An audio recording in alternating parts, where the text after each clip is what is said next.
can lead to aggravate respiratory issues like asthma. Third is focusing solely on these activities without cross-training can lead to muscle imbalance, particularly in the upper body. So, dito sa first.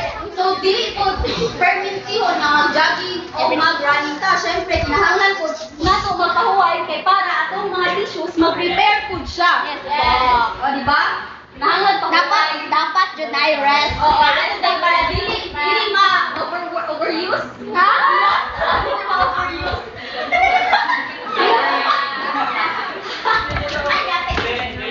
So, para dili po magka-physical fatigue. Para ma-repair ang mga body tissues. So, second, outdoor session may expose you to harsh weather which can lead aggravate supply. Kanang aggravate respiratory issues, kanang mga people with asthma or lung condition. So, pwede na sila itaon ang ibang asthma ko tungod sa kanang hangak o tanan kuan abo sa mga pollution ana. Mo nang disadvantages ang mga tao nga asthma bitaw. Ang disadvantages nila. Thank you, Mr. Angel. Yes. So, ang third is focusing solely on these activities without cross-training can lead to muscle imbalance in particular in upper body. So, kanang mag-jogging o running ka, dapat apilan mo na tuog. Yay! It's 20K na! Yay! Thank you! So, kanina Thank you po! apilon ang taas, dili ra ang ubos. Sa'yo po. Thank you po! Salamat!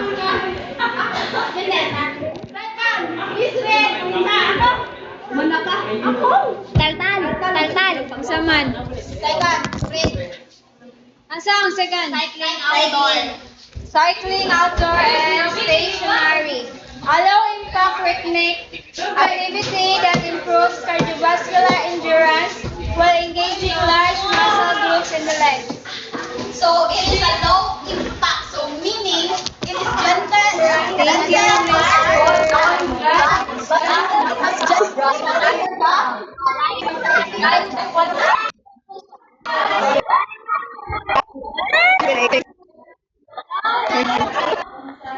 Thank you,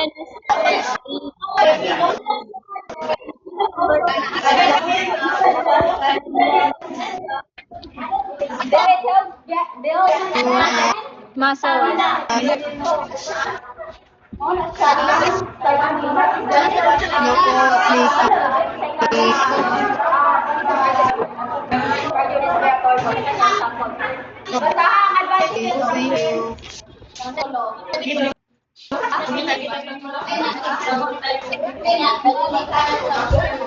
Advantages, the resistance of pushing, pedals, wheels, muscle mass one heart speed, good.